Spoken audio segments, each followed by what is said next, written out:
Center rounds today. Dr. Jason Fanning is going to be speaking to us today on intervening on day-long movement to support weight loss and maintenance in older adults. Jason Fanning is a faculty of the Department of Health and Exercise Science at Wake Forest. He also holds an appointment in internal medicine, gerontology, and geriatric medicine at Wake Forest School of Medicine. His research is centered on physical activity, behavior change in older adults, with a focus on increasing participation in enjoyable physical activity throughout the day. He has expertise in behavioral psychology, the use of commercial and research-graded activity monitors, and various aspects of mHealth application development and user-centered design. So welcome, Jason.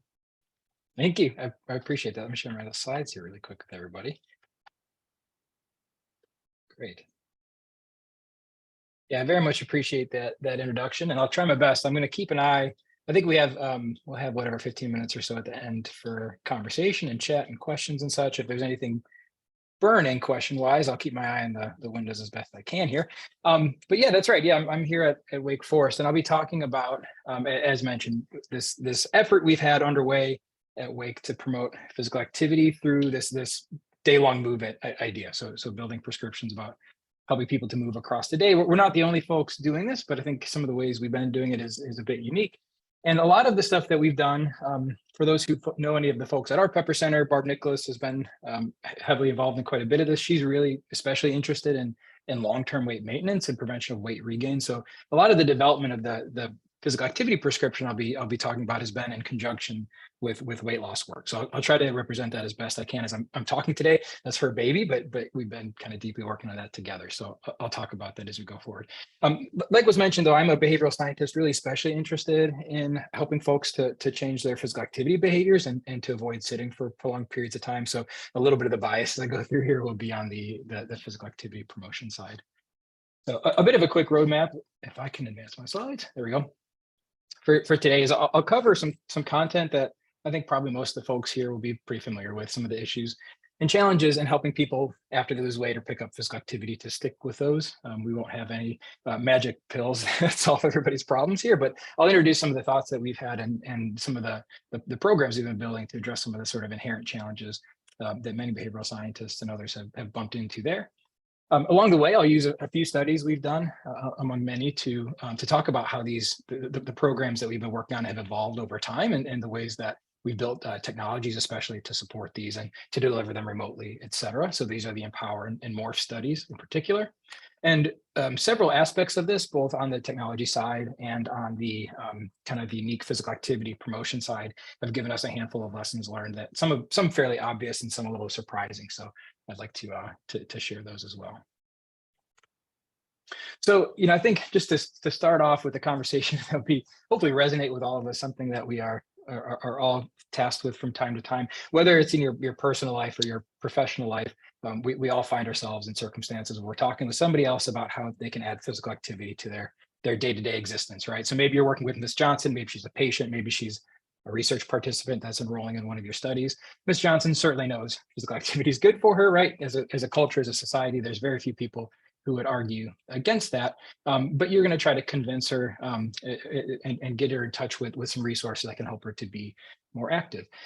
I would like for you to just take a little beat maybe and think to yourself about the sort of words we might use in that moment. How might we phrase to Ms. Johnson that we would like her to be more active?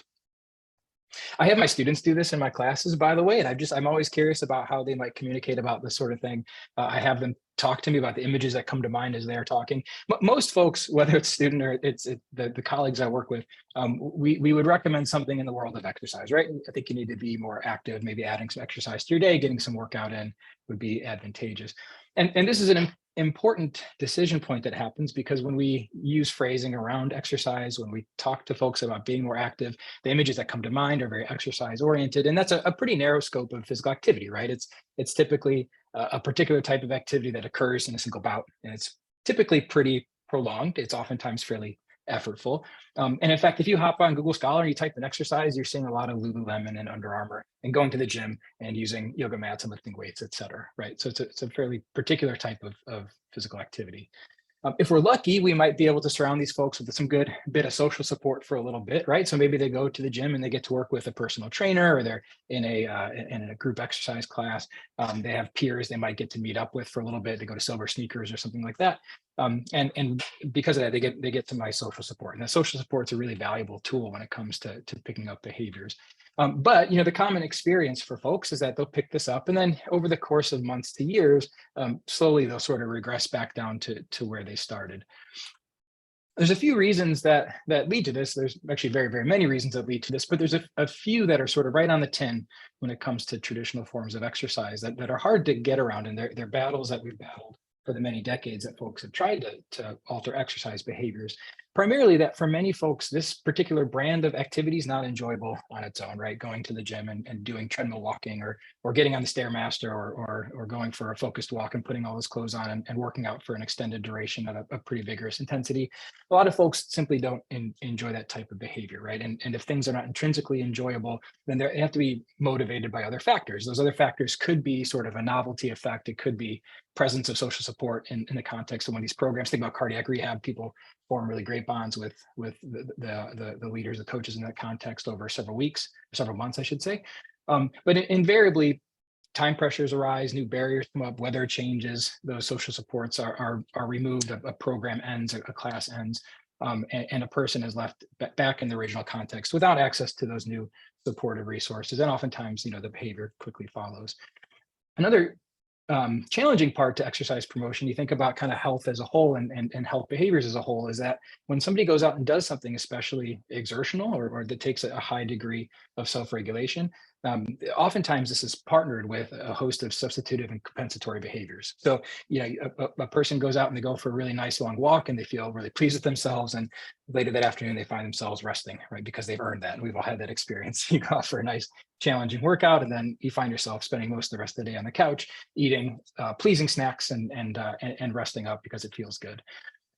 One of the challenges to this is that when exercise behavior does regress over time, what oftentimes happens is those added levels of sitting that come around exercise, so people taking their dog for the walk, or doing home chores that have them up and on their feet, those things often aren't picked back up again. And so people end up actually with a net positive sedentary time compared to where they started. And a big worry, and in fact, an area of interest based on some data Barb Nicholas has had from her and other folks at our Pepper Center, has been the influence of this change in activity profile on long-term weight regain and overgain from where folks start. So some especially persistent challenges in the exercise promotion domain that have been present for many years, right? We've been spending decades at this point. We've spent decades trying to help people to pull exercise into their day-to-day lives. And thus far, we have papers like this that come out every couple of years that say the same message, right? That long-term maintenance of exercise behavior is rarely observed. So this is one that came out this year, 2022, by some fairly big names in the physical activity behavioral sciences world that some of you might recognize. This one's a meta-analysis of 224 physical activity interventions, exercise interventions in particular, that included some form of a long-term follow-up after the program ended. They did find overall that folks had higher levels of physical activity at the end of our follow-up period compared to where they started. So a kind of a moderate effect size, a small moderate effect size on overall levels of physical activity. But that was primarily driven by initial changes in physical activity. So you bring somebody into an exercise program, we do tend to drive fairly large effects on physical activity, followed by a regression back to baseline during the follow-up period. As is written down here, and as a common trajectory for these sort of things, folks tend to regress further and further the longer our follow-up periods are, right? So they're on this sort of slow march back up to where they started. These papers do oftentimes also find that theory-based interventions don't seem to work much better for long-term behavior change, which is a bit of a kick in the pants to folks like us, because I'm a behavioral scientist and I do social cognitive theory-based interventions. That's a big, so it feels a bit insulting to read things like this, but it's also not surprising, in the words of Bandura himself, self-efficacy, for instance, that's a big target we might try to build in people, a very specific sense of confidence in their ability to be successful. That's built up in the context in which a person behaves, right? And so if a person comes into an exercise intervention and they develop a robust sense of self-efficacy working with a coach and with peers, at a fitness facility, and those physical and social environmental supports go away, it's not surprising then that the efficacy doesn't do much to help them stick to behavior afterward. In fact, you would imagine that self-efficacy drops, and there's some good data to suggest efficacy does indeed drop at the later parts of programs like this. Similar trends are often observed in the weight loss and weight maintenance world as well. So many of you might know Kevin Hall. He's up at NIDDK and writes about a lot of this sort of thing. He put out a really useful narrative review in 2018 that covered a lot of really useful sites on weight loss and weight maintenance. One of them being this paper by Anderson colleagues from the early 2000s, looking at 29 randomized controlled trials that included both weight loss and then long-term follow-up data. And they reported here that in general, folks regained about half of their body weight 2 years after their initial weight loss. And then at 5 years, folks are up about 80%. So once again, that very similar trajectory, initial improvements in the outcome of interest, whether it's eating and weight loss or physical activity, and then a slow march over time back to where they started. One of the papers that they described that I really quite like, because it also gives more support to the value of social connection for these sort of things, was a paper from the late 80s from Perry and colleagues, where they had 5 total groups of older adults engaging in 5 or 6 months of structured weight loss, so dietary weight loss.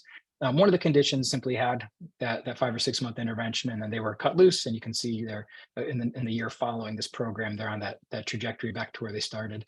They had 4 other conditions here where older adults were randomized to different forms of additional contacts. So really simple, quick biweekly contacts, a phone call from a coach or a counselor to check in to see how things were going, maybe some additional dietary counseling on those, maybe some exercise counseling. So there's 4 different combinations of maintenance programs. They actually didn't perform meaningfully different from each other, but they did outperform no contacts and really did a nice job at driving weight maintenance in the year following the program. So again, just a nice bit of info that for some folks, just some amount of additional contact and retaining access to that new social environment they've kind of grown up in can be helpful for sustaining behavior. So again, this would be something many folks on the call here are especially familiar with, but the main worry among many, a main worry for older adults when it comes to weight loss and potential weight regain is the potential effects of that cycling on body composition, and how it might predispose folks to things like fracture risk and loss of independence and so forth.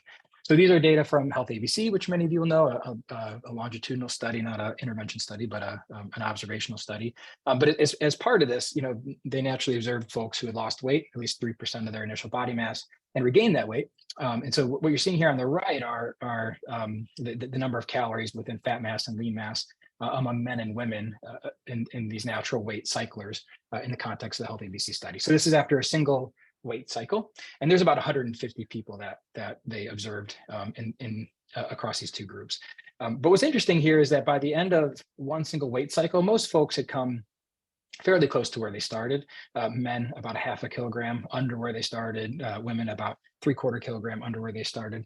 But especially among men, they actually regained fat mass. So they were about 0.5 kilogram higher than where they started, and they were about 1 kilogram less in lean mass after a single weight cycle.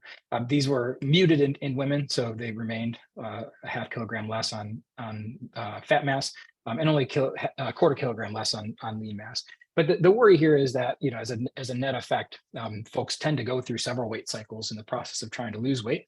And each time, if they're ratcheting down lean mass, again, becoming increasingly exposed to risk for fracture and other things like that. So a lot of interest, especially in our Pepper Center, there's quite a bit of interest in preserving lean mass, either during weight loss initially, or especially protecting against weight regain for some of these reasons. So, there's a lot of reasons why we might be interested in adding physical activity to folks' lives, right? And there's reasons why we have federal guidelines for these sort of things. It's a really important family of behavioral medicines, depending on the type and the dose and the context and personal preference, et cetera. They can have wide-ranging effects on both mental health and physical health. If people pick it up and stick with it, it can be really important for sustaining lean mass and helping to sustain weight loss after weight loss occurs. And it's simply a useful tool for people to experience joy, both on the daily basis and overall. But again, I think what is clear to us at this point is that when we try to promote physical activity purely through sort of the narrow lens of exercise and exercise only, training people to do something fairly specific that occurs in a single bout that's fairly intense in a very specific location. We have a really hard time translating that to lifelong behavior change. So the approach that we have been taking and what we've been working on over the last 10 years or so at Wake is helping people to sort of better adhere to the overall spirit of things like our physical activity guidelines, kind of the spirit of move more and more often, and build more lifestyle levels of physical activity, build physical activity into their daily lives. So they achieve the medicine of physical activity, but we can also sort of give a nod to some of the psychological requirements that we think would need to be in place to make that into a lifelong behavior change. So paying attention to levels of enjoyment, to changing preferences, to changing needs and barriers, and be adaptable accordingly. Just for the sake of completeness, in case folks don't know the current physical activity guidelines, on the aerobic side, the general emphasis is to help folks achieve a minimum weekly volume of physical activity that's equivalent to about 150 minutes per week at 3 times your resting metabolic rate. So that's about 30 minutes per day, 5 days per week, but that can be, spread out, across more days per week if you'd like to. More is certainly better, and because it's a volume recommendation, you can kind of push and pull on the duration and intensity pieces of that, right? So more intense movement would bring your duration down, and vice versa. We also know that doing some is better than none. So taking really inactive people and kind of getting them to do a little activity is where you see the biggest improvement in most health outcomes. But more is better. It tends to persist over time. Due to a host of papers that can come out and been published between the original guidelines in 2008 and the second edition guidelines, they added a focus here on reducing especially prolonged bouts of sedentary behavior. So you'll see sort of a move more or more often type phrasing used often within these guidelines. I like to think about that as ordered, by the way. I like to think about, moving more, that's where your biggest health benefit comes from. And then if you can distribute that movement to help people avoid prolonged sitting, then you get some additional benefit there, especially to things like glucose regulation and inflammation and even things like hedonic eating and other craving behaviors. They also dropped the requirement that people should engage in physical activity for at least 10 minutes. Again, a whole host of papers came out in the intervening 10 years between the two rounds of guidelines that generally suggested that hitting a target volume is where we seem to get our beneficial effects, less so doing so in prolonged bouts, kind of like we would see in traditional exercise. This pairs nicely, I think, if you haven't seen the 24-hour guidelines from Canada. I really like how they put those together and how they sell them, generally helping the public to sort of think about your full 24-hour day. So, adding some physical activity to your day, both by way of fairly intense movement. This could be through things like transport activity, walking your dog, doing hard chores around the home, or doing some exercise, and surrounding that by lots of lighter intensity activities in daily living, light strolls and doing lighter home chores, et cetera. Protecting sleep time, which is a thing that we often do a poor job of doing, but making sure people aren't, for instance, waking up or going early or going to bed late in order to get their physical activity in, for example, and then minimizing seated leisure time, especially in front of a screen. I really like that the Canadian guidelines get people to think about their day as a whole like that. And I also like to point out at this stage that, even kind of more pop science-y type reports have touched on similar ideas. For those, the Nat Geo effort to inventory the blue zones that has turned into a whole sort of industry on itself. So inventorying what people look like in places where people tend to live a long time, over 100, where you see the most centenarians. One of the top bullet points that they called out in those initial reports was that people in these parts of the world tend to move a whole lot. They put out an incredible amount of energy each week through physical activity well into their late 90s. But it's not through pumping iron, was the phrasing they used there. It's through lots of dancing and playing with their grandchildren and doing chores around the house and in the garden and doing active transport, et cetera. So again, helping people to think about not just how much they're moving, but how often they're moving and how do we integrate that into daily life. One other quick level setting thing I do like to talk about here as well is just sort of what counts then. If we're talking about 3 times the resting metabolic rate or moderate to vigorous physical activity, I do find in conversations, especially with colleagues and people who come from an exercise background, so a lot of our interventionists, this tendency to sort of misascribe moderate to vigorous physical activity means exercise and everything else means light intensity physical activity. From a messaging perspective and making sure people have a clear understanding of what they should be doing to be within sort of a target health enhancing range, it's really important that we can accurately convey the intensity folks should be moving at. Catherine Hall at Duke and others had this really useful kind of illustrative paper that came out in 2013. They're not the only ones to show these effects. They've been shown several times, but I think because of their activities in this paper, they did a nice job illustrating it. What they were doing here is they had older adults engaging in both overground walking and treadmill walking plugged into a metabolic cart. So they were measuring both actual resting metabolic rate and then metabolic output during exercise. And what was particularly interesting here is the older adults that participated in this study were varying degrees of function. So they had folks, none of them were mobility disabled, but they had folks that were sort of in that 9 and 10 range on SPUB and up. And what's interesting about this is that when these folks were on the treadmill plugged into their metabolic cart walking at 1.5 miles an hour, so quite slow, they were already at 4 times the resting metabolic rate, which is twice what the compendium would typically report. So if you've gone to the compendium of physical activities and you're using walking speeds from that to get your head wrapped around, what falls into light activity, what falls into moderate to vigorous physical activity, you'd be underestimating by about 100%. So in this sample, people would have had to have been walking about 1.1 or 1.2 miles an hour to be at that sort of moderate intensity range, right? And you can see they get into vigorous intensity right at about 3 miles an hour. So 6 times your resting metabolic rate.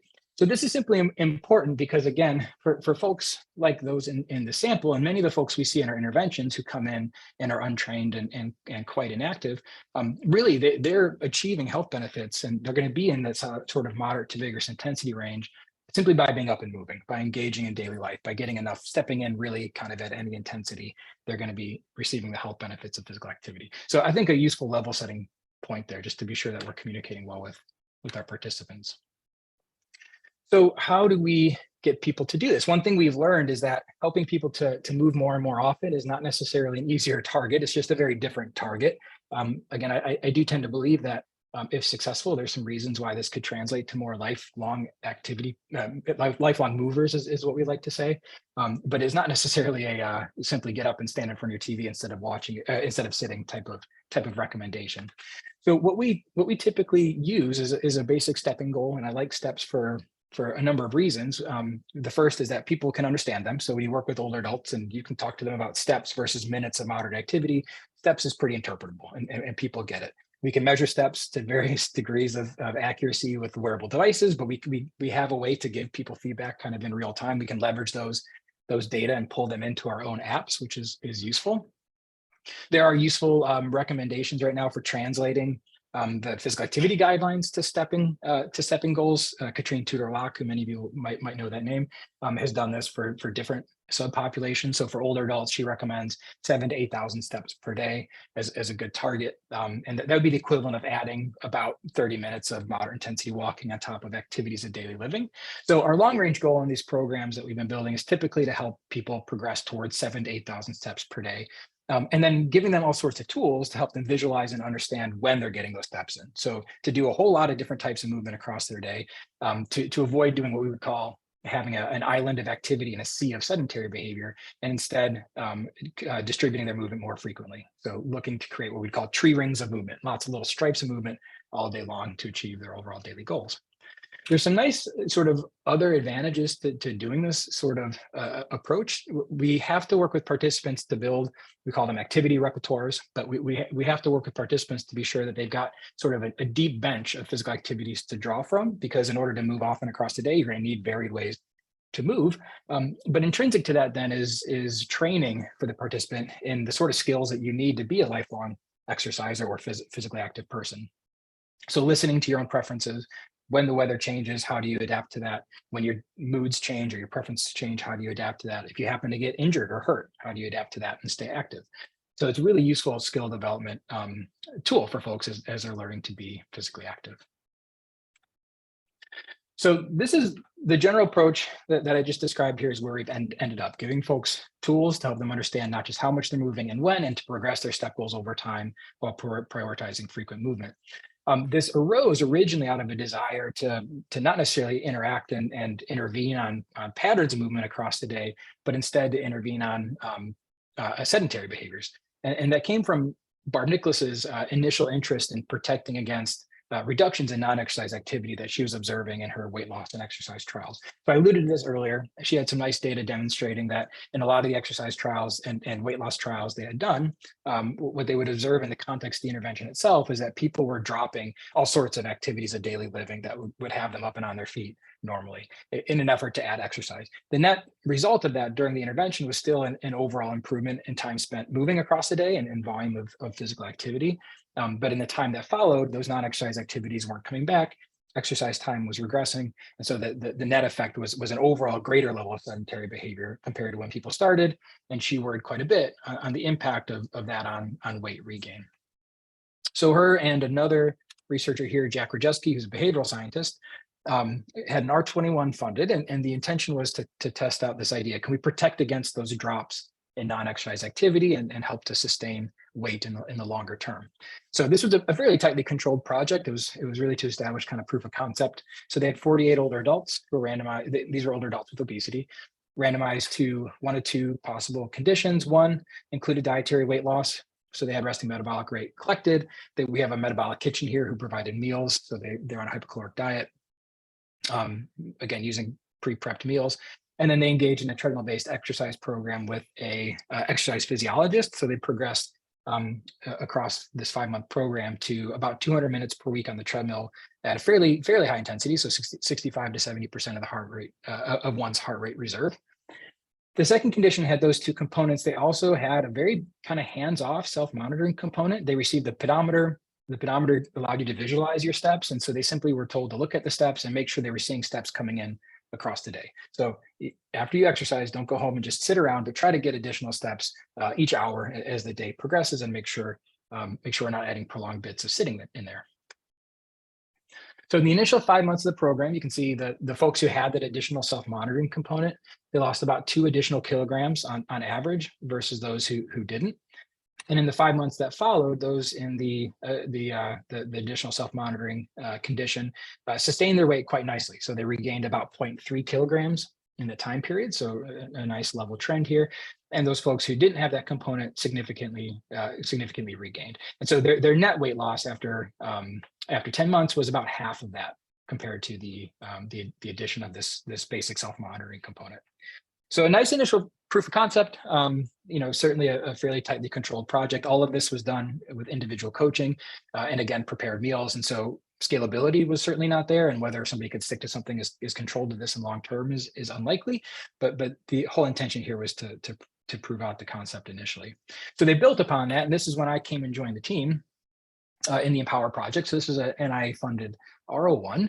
And the whole idea here was to kind of expand out on the principles demonstrated in the first project, test it in more people, test it over a longer period of time. So a few major modifications were made here.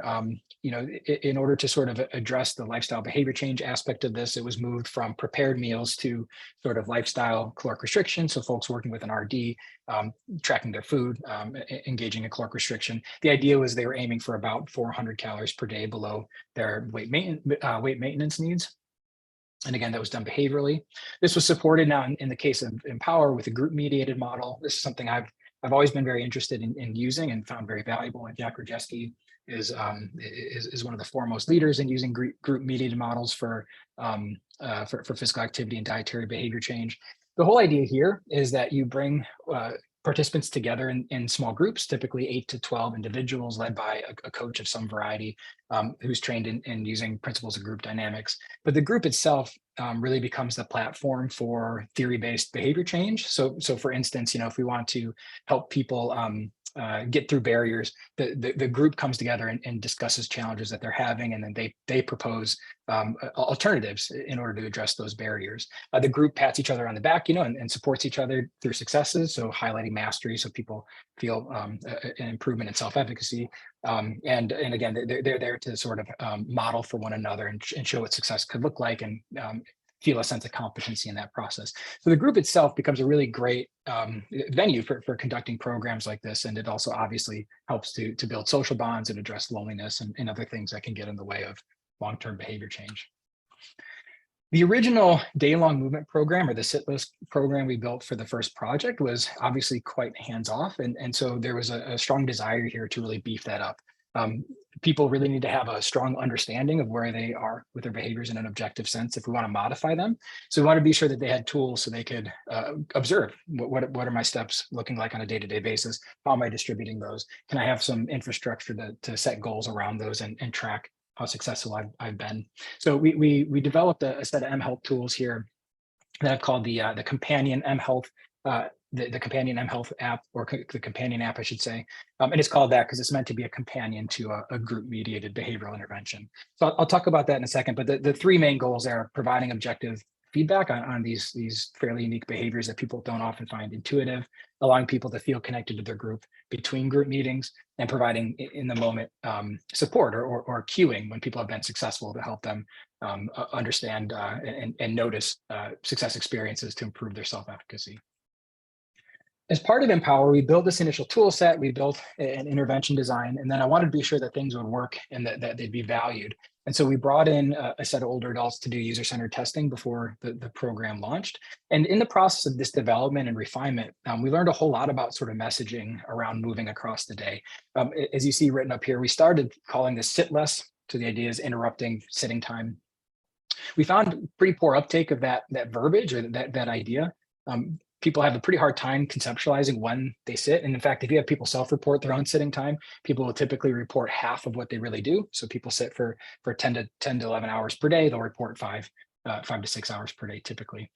So it's an absence behavior, right? And what do you do when you're not sitting? What you do does have some impact on the benefits of moving. And so instead of calling it sit less, we slowly kind of moved more to kind of a pro physical activity message. So thinking less about sitting less and more about moving more often. And so that's just a bit of a phrasing change, but it did have fairly high implications for how people interpreted the program and what it's supposed to do. So this is what the second version of the digital health tool set looked like. This is actually the version that we used in the program that came right after Empower. I have a screenshot at the very end for Empower, but I don't have all the screens. So this figure accomplishes that for me. There's a couple things that were added for this version, which is the project I'll talk about next, which includes in-home weight monitoring. So we could do remote weight monitoring and some education content. So those were added after the fact, but the rest of the tools were here for Empower. So the main function here from an awareness perspective was helping people to visualize their own patterns of movement. So the tool set is really simple from that regard. People are wearing a Fitbit, the data stream into the app. And within the app, it's each minute's worth of movement is shown as blue if they're not moving and green when they do move. And so the idea here is they're working towards a step goal, and along the way they're looking at the visualization and they're looking to see tree rings across the day, and they're looking for no prolonged bouts of blue sedentary time. That's further supported by some numeric goals within the app. So they have an overall daily step goal. We sort of copy that into a secondary step goal that we call periodic steps. And the whole idea here is to help them understand sort of if they're chunking all their steps into one period of the day or not. And so that periodic step goal, let's say a person has 10,000 steps as their goal for easy math, they could earn 40% of that before lunch. So 4,000 steps, and again before dinner, and again after dinner. If at any point they crest that, we give them a little pat on the back through what's called the mastery badge, which I'll come back to that in a second. But then they stop earning steps towards the goal in that period. It picks up in the next period. So the person has to do some amount of movement during each of their 3 periods of the day to get to their overall daily step goal. The mastery badge bit that I talked about there came from some work I did in my graduate program to sort of theorify, make social cognitive compatible several very common mHealth toolset features you often see in programs like this. So you'll see badges used oftentimes in commercial physical activity apps and other behavior change apps. And the badges could be one particularly useful way to give people kind of real-time feedback for how they're doing related to goals. But if you're familiar with providing effective goal feedback, it should be both delivered in real time and should be quite specific. The problem with a lot of commercial badges that exist out there is they're typically pretty vague. I get a little alert on my wrist and it says, hey, you've walked to France. And that feels kind of neat for a second, but walking to France wasn't a goal I had. And so tying it back to actual programmatic goals is a little bit removed in that case. So instead, in these programs, participants are told every badge they could earn so that they understand that achieving sort of a morning set of steps, maxing out their morning is associated with the badge or the day level, or we have cooperative goals they work towards in these programs, and achieving those goals is associated with badges. And in the sessions, then they're trained in mindfulness savoring. So a badge is released, they take a deep breath, kind of a mindful breath. They pay attention to the fact that this cues that they've been doing something successful. They savor that feeling for a second, and then they go about their day. So the whole idea is to help them really develop an awareness of when they've been successful, not let that experience simply slip by them. And in turn, the idea there is to enhance self-efficacy. We have shown in previous work that it's successful in doing that. For those who are exercisers, rather than having sort of a big priority on moving often across the day and doing periodic steps, they do have a similar visualization, although it's kind of a little wispier green. But when they hit sustained bouts of physical activity of at least 10 minutes, then those bouts kind of highlight in green to call their attention when they've been moving more consistently, and they can self-report their prescribed bout of exercise in the app as well. So a little bit more focused on the prescription side of things. The other very basic tool set is just a chat feature, so they can connect one-on-one with the coaches or with the group as a whole across the week. And again, a very basic feature is just to sort of help them feel like, you know, they see us for 1 hour a week. The rest of the week, they have an opportunity to stay connected should they want that. The tool set itself is quite basic. One of the major advantages of using something like this is we have a lot of control over what specific motivators people do have access to. We can trim out those that are common in commercial programs, but fairly problematic. You know, the big one being something like a leaderboard. You know, if you were doing a community delivered class, you were out at the YMCA working with older adults in the community to be active, you would never say, Joanne, you're winning this week. Jim, you lost, you know, bummer. You would never rank people like that. It's in the world of sort of self-determination theory. That's a pretty toxic way to motivate folks. You know, interpersonal communication or interpersonal competition and ego orientation are issues there. So we can trim those sort of features out and make sure that we're not including things that could help break social bonds in that way. So in the original recruitment scheme for Empower, we ended up recruiting about 183 individuals to participate in the study. Our clinics were closed down after 120 had completed the initial the entire intervention period. So we had 120 to do the primary outcomes analysis on, unfortunately. And you can see that they're distributed across a weight loss and exercise condition, weight loss, exercise, and sitless or day-long movement condition. So those two, same from the R21 phase, and then a weight loss and sitless condition. So no exercise there. The primary focus of the study was actually on the regain period. So the target was 8% weight loss over baseline levels, and then studying weight regain. And the initial hypothesis was that the combo group, those who got exercise, but also supported moving across the day, would fare better in initial weight loss. And so therefore, at the end of the regain period, they would look the best of the three conditions. So you can see here the data from the initial 6 months, and those who got any one of the three conditions, so blue being the exercise condition, yellow being the combo, and the kind of red-orange color being the sitless condition, they all performed similarly, so no significant differences here, and all achieved at least 8% change over baseline on average, controlling for baseline. Looking out to 18 months, those in the sitless only condition actually sustained their weight loss the best. A little bit of an increase here, not significant though. And there was a significant increase in this time period in the exercise condition, and that rate's greater than in the sitless condition, and the combo falls in the middle here. So again, this was the first kind of large scale behavioral group mediated project focusing on helping people move across the day to sustain long-term weight loss in particular. And some initial observations here that suggest that maybe we're on a good track, although there were some important limitations that cropped up as well. Looking at the physical activity data, the net effect on the whole was still quite positive. The group effects were fairly positive. But looking at the individual level data, there was quite a bit of heterogeneity here. So some people benefited quite a bit, really understood the program, increased their steps and decreased their sedentary time.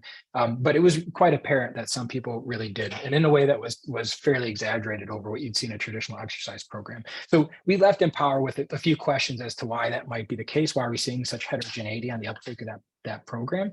And it's something we circled back to in a later study. So I'm going to come back to that. Once we had Empower in place, we had developed the program, we'd done that initial testing. I was presenting on the design of Empower at a Pepper Center meeting at Wake Forest, and ended up in a conversation with Amber Brooks. She's a now close friend and colleague and collaborator on all of these projects. I didn't know her at the time though. She's a pain physician. She works with older adults with chronic pain primarily. And she was expressing some frustration and that the Empower design seemed to actually address potentially some of the frustrations she was feeling. Namely that with her older adult pain patients, they often feel like they're fairly trapped. A lot of times folks with chronic pain feel the need to rest. Very logically, it makes a whole lot of sense that adding sitting to your day would be helpful if you have chronic pain. A lot of times folks, because they're not being very active, because they're eating out of comfort and other reasons, weight gain and obesity are quite common in chronic pain. The additional inflammation and mechanical loading of that often makes pain symptoms worse. And so people feel like they're trapped in this really nasty cycle. So she was looking for ways to help older adults with chronic pain move more, and especially move more often across the day, and also to lose some weight. She also had some useful survey data that she had done as prelim data prior to this, demonstrating that older adults with chronic pain wouldn't necessarily want to come in perpetuity. They have a lot more transportation barriers and so forth than the general older adult population. So they wouldn't want to come into a research or community center over and over again in perpetuity.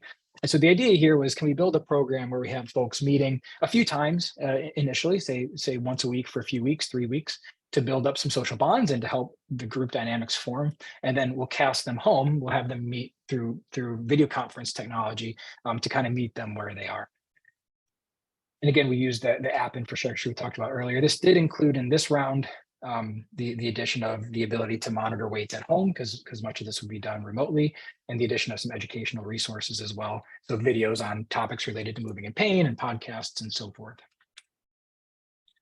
Because we were changing populations here, and because we had added some new features, we did start this project, which was an R21 funded by the NIA, with some intensive user-centered design. So we would bring in one older adult with chronic pain who is inactive and with obesity, and we would put them through a host of usability and acceptability testing. So think alouds and interviewing and A/B testing and so forth. We would take information from that meeting and we would discuss it as a group, and any changes that needed to be made would be made. We bring the next person in, et cetera. So we had several fairly intensive rounds of that in the first year. And then in the second year of the project, we moved into a pilot RCT, really focused on understanding how people would react to a program like this, what were the changes that would need to be made, and ultimately publishing those data so others could take advantage of our lessons learned. So in that phase, we had 28 older adults. Again, they were low active, they had chronic pain and obesity. And half of them were assigned to receive the MORPH program. So again, 3 weeks of in-person meetings, and then WebEx for the latter 9 weeks of the program, or to a control. So the control was a no contact control who offered the program when the program ended. So again, the main purpose of a project like this is really to sort of inventory lessons learned and to publish what design considerations we initially started with, and then what did we change and why. So we did publish quite a bit there, and we did learn a whole lot simply about how to phrase the project, how to talk about movement and pain and so forth. But we also obviously wanted to investigate initial impacts on markers of interest to be sure we were pushing folks in the right direction. So all the caveats here of a 28-person pilot sample, but these are data controlling for baseline. And after just 12 weeks, we did see a 3% difference in body mass, or a reduction of about 3% from initial body mass in MORPH compared to control. And that was, again, a large magnitude effect and significant, and on par with what we would observe in a project like Empower. We had a moderate to large effect on pain intensity measured by PROMIS, a substantially clinically meaningful effect on SPVB measured physical functioning, and a moderate to large effect on sedentary time.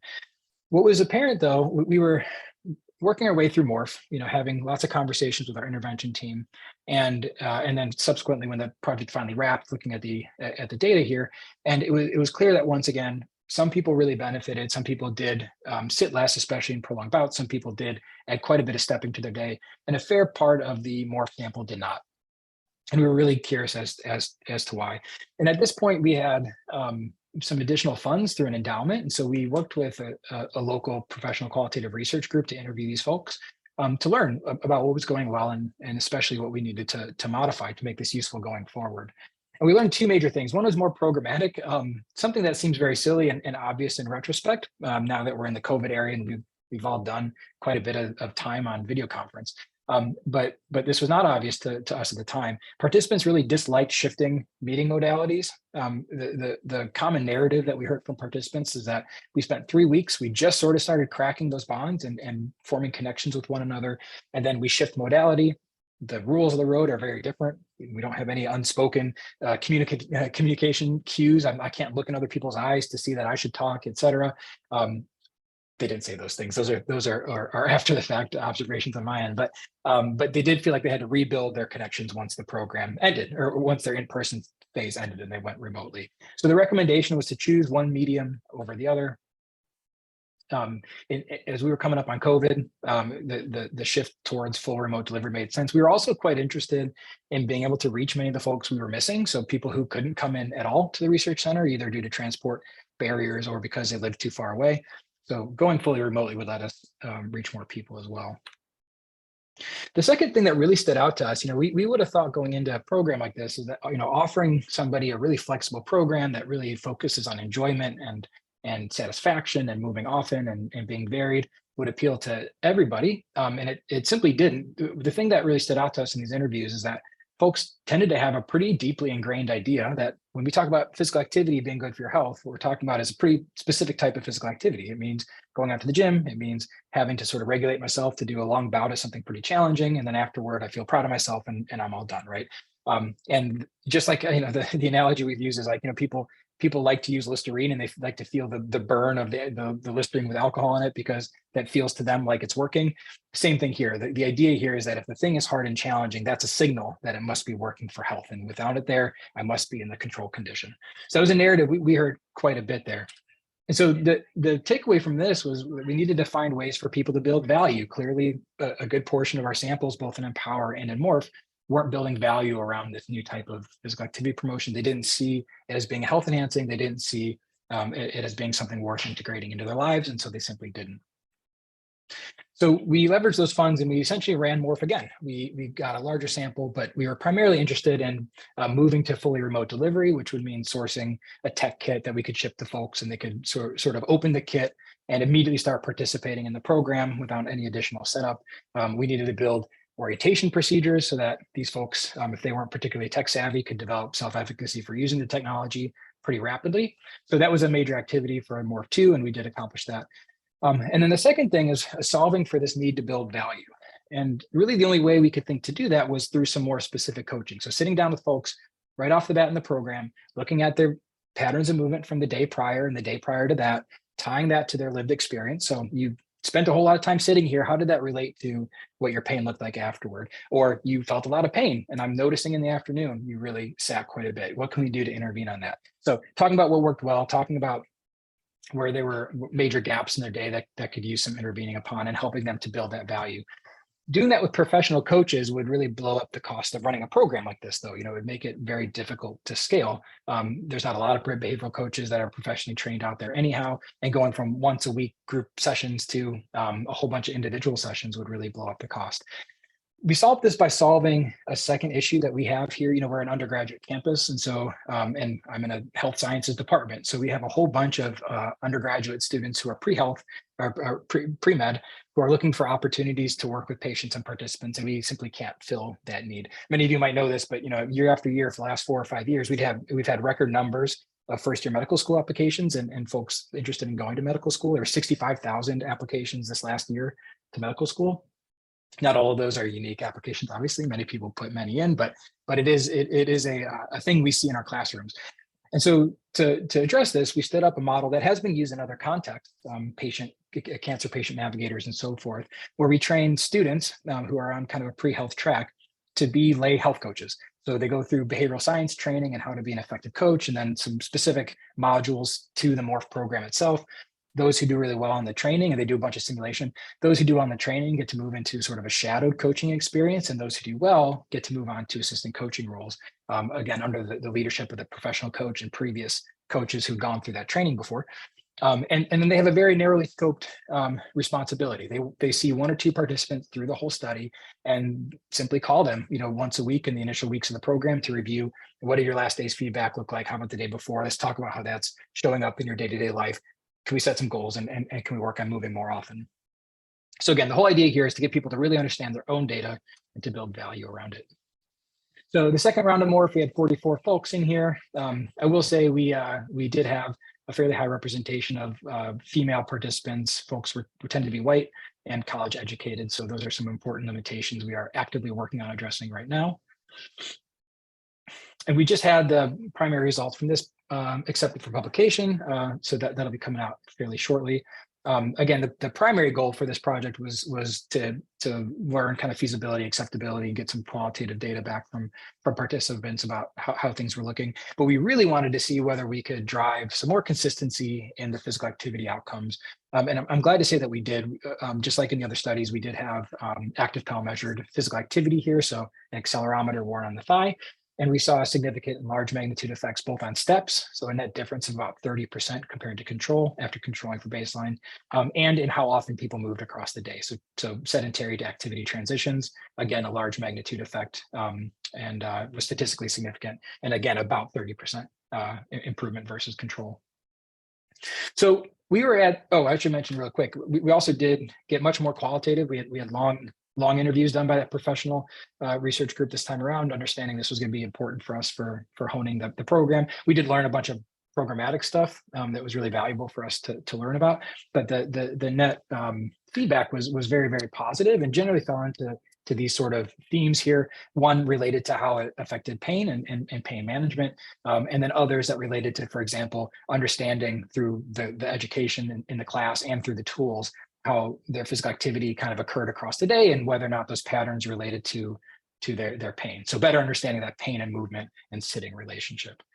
So we were at this point, we kind of done a handful of studies. I highlighted 4 of them here today, but we actually have done 8 randomized trials and 1 sort of single session trial, really just to hone this program over time. And by the time MORPH-2 wrapped, we did feel quite confident that we had a way to talk to people about moving across the day. We had learned a lot about what it took and what some of the pitfalls were and how we need to talk to people to get them to sort of internalize that idea. We had a way to deliver it fully remotely, and we could ship kits out to people and we could work with people who weren't tech savvy to participate. And we had a coaching model that we can scale up, at least in places that are academic medical centers, and to provide some more specific coaching to build value around this.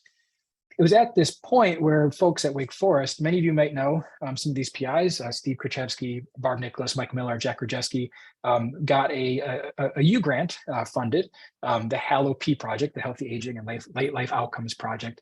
And that project itself is designed to help us build a program that in a future project could help older adults adhere to caloric restriction in the very long term. So each participant would be engaged for up to perhaps 5 years, and looking then at impacts on a variety of markers of healthy aging.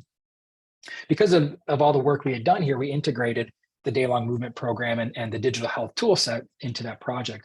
And we took advantage of that as an opportunity to work with our Center for Healthcare Innovations to build this into a platform that others could potentially take advantage of. So up to this point, it was an app I had been building and maintaining and updating myself. So fairly scrappy, designed for a small number of folks to engage in.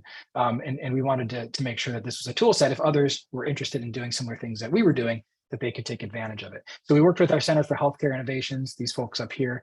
They've jokingly named this new version of the platform the CDAPT, or the let me look it up. Actually, I put it in my notes because I'm never going to remember it.